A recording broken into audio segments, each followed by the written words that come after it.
Hello friend, नमस्कार। मैं उम्मीद करूंगा कि आप सब लोग खैरियत से होंगे। दोस्तों, मैं एडवोकेट मोहम्मद मुकीम चिश्ती। मैं सिविल के मामले में भी प्रैक्टिस करता हूं लखनऊ हाई कोर्ट में, और उसके बाद में सेशन कोर्ट क्रिमिनल के भी मामले देखते हैं, प्रॉपर्टी के भी मामले देखते हैं, साथ साथ रेवेन्यू के भी मैटर को भी देखते हैं। तो दोस्तों, मैं आज जिस विषय पर चर्चा करने वाला हूँ वो विषय ये है कि कोई भी व्यक्ति अगर प्रॉपर्टी में इन्वेस्टमेंट करना चाहता है तो प्रॉपर्टी के बारे में उसे जानकारी होना बहुत ज़रूरी है। देखिए, ज़िंदगी भर का एक आदमी का एक सपना होता है कि अपना एक प्लाट हो, उस पर जो है प्लाट हो, और प्लाट ऐसी हो कि जो किसी तरीके से उस पर कोई विवाद ना हो, जिससे संबंधित वो प्लाट अगर आदमी ख़रीदना चाहता है तो क्या उसके लिए कोई प्रोसीजर है कि प्लाट खरीदने से पहले उसे क्या क्या चेक करना चाहिए। देखिए, बहुत सारे मामले जो हैं कोर्ट में आजकल ये मामले आते हैं कि एक ही ज़मीन पर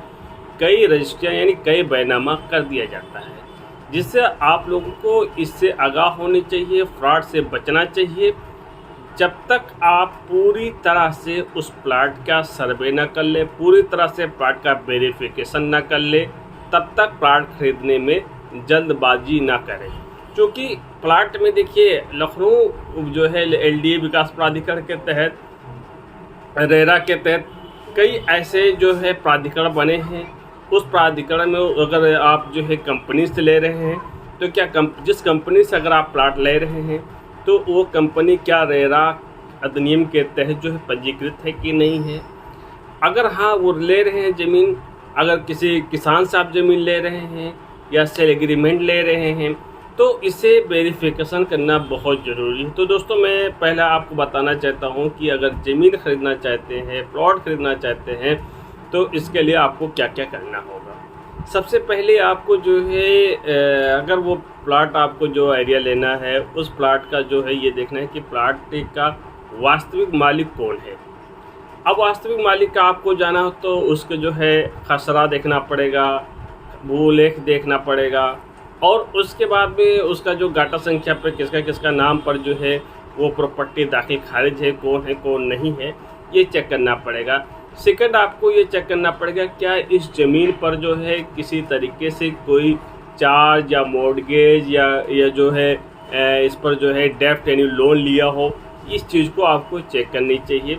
उसका चेक करने का प्रक्रिया ये है कि 10 साल तक जो है आपको जो है रजिस्ट्रार ऑफिस में जाकर जो है रजिस्ट्रेशन जो है रजिस्ट्रार ऑफिस में भार मुक्त का जो है ऑनलाइन एप्लीकेशन प्रोसेस है। पूरे इंडिया में ऑनलाइन एप्लीकेशन के माध्यम से पूरी यूपी में ऑनलाइन एप्लीकेशन के माध्यम से भार मुक्त देख सकते हैं कि इस पर जो चार्ज मुक्त है क्या नहीं है।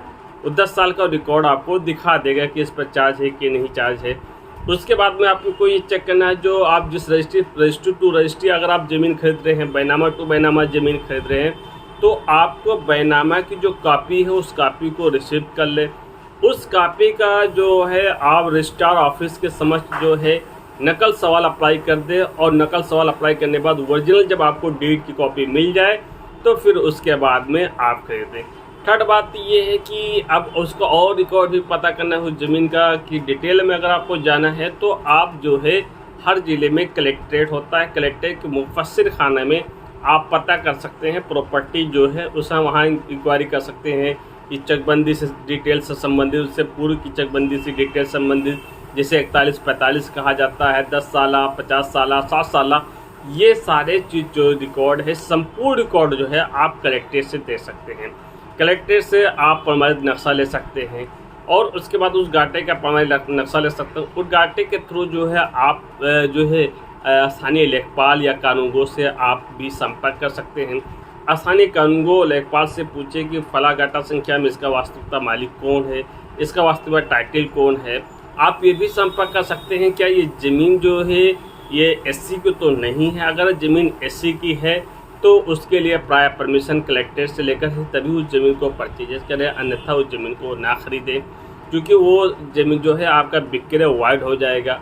और उसके बाद में जब आप ये जान के चलिए कि प्रॉपर्टी में ये भी ध्यान देना है कि आप एक मोटा रकम लगा रहे हैं तो प्रॉपर्टी वेरिफिकेशन कराना जरूरी है। जब तक आप प्रॉपर्टी वेरिफिकेशन ना कर ले तब तक आप किसी प्रकार से प्रॉपर्टी के साथ जो अपना इन्वेस्टमेंट है, अपना मोटा इन्वेस्टमेंट है, उसे आप ना लगाएं।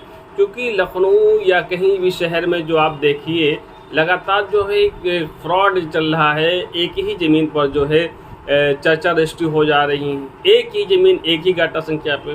तो आपको ये भी तय करना है कि जो आप एरिया लेते हैं उस एरिया का आपको अगर डेवलप करके दे रहा है तो आपको रोड कितना है, उसका जो लेआउट कितना है, नक्शा क्या है, उसकी चौहद्दी क्या है, ये बड़ा मायने रखता है।